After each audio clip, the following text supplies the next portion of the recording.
Welcome everyone to today's devotion, rounding out the week in Mark chapter 12, which means we have 4 chapters left after today. So, Lord willing, by next Thursday, we will be done with the Gospel of Mark. So, again, the Bible's not as long as we often think it is. If you've been following along with us from the very beginning, we started in the middle of Hebrews, actually, and you've made it this far, almost a year later, which means we've been doing this for a year, this COVID stuff, then you're almost done with the New Testament. So incredible. You can never say you've not read and studied the entire New Testament by the time we get to the first or second week of Mark. With that said, remember that we've seen in the last 3 days, Jesus is facing a series of challenges. He is challenging the system. He's being challenged by the system. And chapter 12 is dominated by that. And he begins with a parable. He began to speak to them in parables. Verse 1, a man planted a vineyard, put a fence around it, dug a pit for the winepress, and built a tower, and leased it to tenants, and went into another country. Season came, sent a servant to the tenants to get from them some of the fruit of the vineyard. They took him and beat him and sent him away empty-handed. Again he sent to them another servant, and they struck him on the head, treated him shamefully, sent another, and him they killed. So with many others, some they beat, some they killed.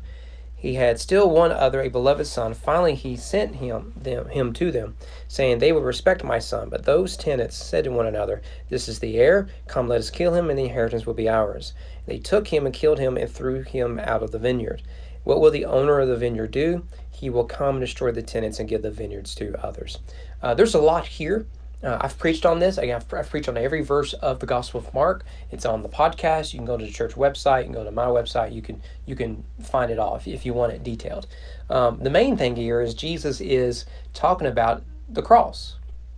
He says, look, over the centuries, God has sent to you the prophets. And how did you respond to the prophets? You beat them, you killed them, you discredited them, you dishonored them. And so we do have that in the Old Testament. Remember, Elijah's greatest moment, triumph, came when his life was threatened.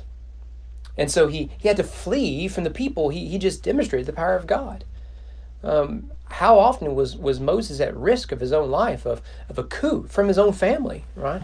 So we get plenty of examples of this throughout the Bible. According to tradition, Isaiah was sawed in two. It's mentioned in Hebrews. So we get clearly God has sent his servants, and the people of Israel responded by abusing them or even killing them.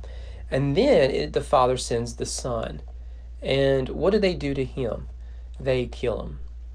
Now, Jesus is predicting what is coming, but this is the language of judgment, which picks up with what we saw in chapter 11. Chapter 11, you have the cursing of the fig tree, the cleansing of the temple. This is cursing language. And it's a warning to the apostles. They're going to do the same thing to you. Like, the world does not like righteous people. And for some reason, the church is just now starting to figure that out. And we should have known it all along. Well, then Jesus is asked a series of questions. First, it has to do with taxes. We've talked about this before. Again, don't want to spend forever on it because then it gets redundant. Verse 13, they sent to him some of the Pharisees and some of the Herodians to trap him in his talk. Now, notice the two people you got here. Pharisees think we shouldn't pay taxes to Caesar because he's evil and we're free people. They're the Willem Wallace, of the scene. The Herodians, on the other hand, are by their name pro-Rome because it's Rome that gave their boy Herod his power and position. So you have one group saying, don't pay taxes, they're libertarians. The other group are leftists, they're saying, do pay taxes. Tax the rich, tax everyone else, what's the worst that can happen? Yeah, government. And so you have these two opposite sides come together because the enemy, my enemy is my friend. And notice Jesus is critical of both the left and the right here. Both extremes. And if only there was a good way to apply that. I just can't think of one for some reason. And then, of course, they bring him one. They want to know, should we pay taxes? Jesus' question in verse 16, whose likeness and inscription is this? They said to him, Caesar's. Jesus said to them, render to Caesar the things that are Caesar's, and to God the things that are God's. And they marveled at him. It's a very simple application. Look, if the coinage has Caesar's image on it, then it is his. You can give it back to him. But do not render to Caesar that which is God's. What bears the image of God? You.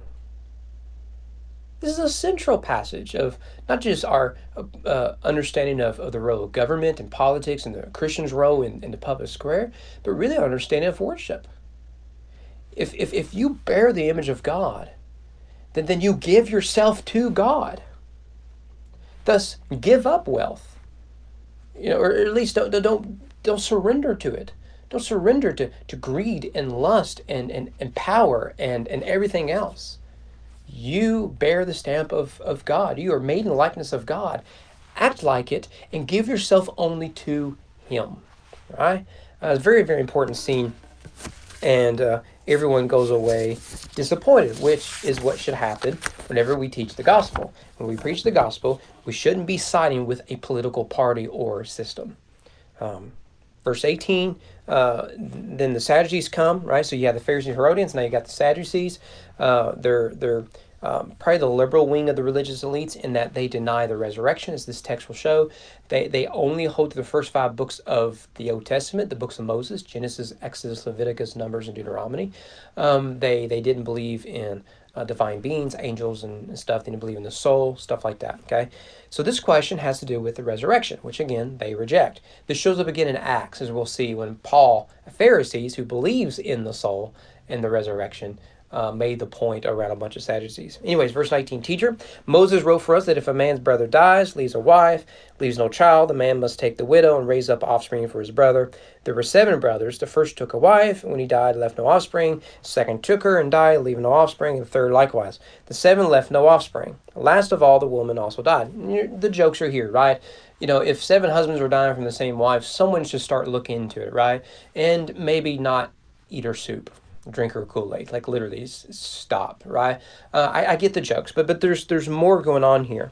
Verse 23, here's the question. In the resurrection, you need to read that as a Hollywood snob. In the resurrection, right? Only fools believe this because science. When they rise again, whose wife will she be? For the 7 had her as a wife. See, we prove how ridiculous it is to believe in the resurrection.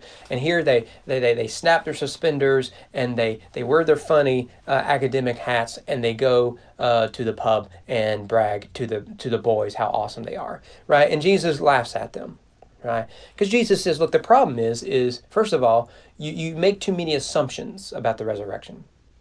What you're not trading is this world for another world like it. Thus, who you're married to here is who you're married to there. That's Mormon theology, not biblical theology. Rather, it says we inherit something better than marriage. And we get a picture of that here on this end of heaven, in the new heavens and new earth, in that we refer to each other not just as husbands and wives, but as brothers and sisters. We are adopted into the family of God. So no, there isn't giving in of marriage and stuff like that in heaven. Rather, we are united under the banner of the gospel, under God Himself, and we worship together as brothers and sisters, joint heirs with Jesus. Let me make just a brief comment there in verse 25 when Jesus says we will be like the angels in heaven. What He doesn't mean is we will be like angels, disembodied spirits. No, we will be embodied spirits. The resurrection is a physical resurrection, not just a spiritual one. So the images of chubby angels with small wings and how they carry those chubby angels is beyond me. Playing harps on clouds is mythical. It's not biblical. Rather, what we need to see is embodied beings as we are now, resurrected with glorified bodies, free from sin and shame and guilt and everything else associated with this. Then notice His biblical evidence of this is not where we would expect to find it in the Old Testament. Rather, he quotes from the books of Moses. And he quotes from, I am the God of Abraham, Isaac, and Jacob. His point is, God doesn't say, I was the God of Abraham, Isaac, and Jacob. I am the God of Abraham, Isaac, and Jacob. And don't forget the language of I am there was used when Jesus walked on water. Do not fear, I am. So again, Jesus is reminding us while dealing with this question, this theological question, who He really is. Well, this leads to the second challenge, or third, whatever challenge we're on, having to do with what is the greatest commandment. So the scribes come there in verse 28. Which commandment is the most important of all? They spent an inordinate amount of time talking about this. This commandment is more important than that. And the reason you do that is so that you can break the ones that are deemed unimportant, right? We do this all the time, right? We don't get too worked up if you have a broken tail light and you get a ticket. We do get worked up if it's a DUI, and rightly so, right? This is natural. So, yeah, I get that. But they're doing it with the law of God. And so they use it as a reason to justify disobedience rather than as a motivation for obedience. That's the problem. Let me give you another example. When I was a youth pastor, and every youth pastor still deals with this today, one of the most common questions you get is, how far can I go without breaking the law of God with my boyfriend, girlfriend? All right. What's the motivation there? Is I want to know what I can get away with rather than think in terms of what is best, what is more holy, right? So it's a wrong perspective. That's why they're doing this. And Jesus quotes, as he really did with the rich young ruler in chapter 10, essentially, "Hear, O Israel, the Lord our God is the Lord is one. Love the Lord your God with all your heart, soul, mind, and strength." Quoting from the Shema, Deuteronomy 6. I started a series on the Shema on Sunday nights, and then, more COVID happened. We'll probably eventually get back to it. The second is this: you shall love your neighbor as yourself. There is no other commandment greater than these. I'm sure you're familiar with this. Love God, love your neighbor. We've talked about it before. In verse 33, the lawyer affirms it. He says, "And to love God with all the heart and with all the understanding, with all the strength, and to love one's neighbor as yourself is much more than all whole burnt offerings and sacrifices." And Jesus says, you are not far from the kingdom of God. Mere ritualism does not mean redemption. Jesus is concerned with redemption. Ritualism will not fix the heart. Ritualism and religion and ceremony will not make you love God and love your neighbor. I mean, we're doing that this week, right? It's amazing. After every contentious election, the winner then says, all right, let's all come together, light a candle, sing the Coca-Cola theme song because I won. After you just spent a year or two bashing the other side. Right? Mere ceremony, mere ritualism does not heal the heart. What does? The cross and the resurrection of Jesus. Right? That is the point here. And well, I think we'll leave it at that. You may want to look at verse 41 to 44 with the widow's mite. We talked about it before. I believe it's Luke's gospel. We spent more time on it because of the juxtaposition between the widow's mite and the temple. But you can look at our treatment of it there. So with that, hope you guys have a good weekend. And Lord willing, we'll see you here next week, and we'll finish out the Gospel of Mark by Thursday. Have a good one.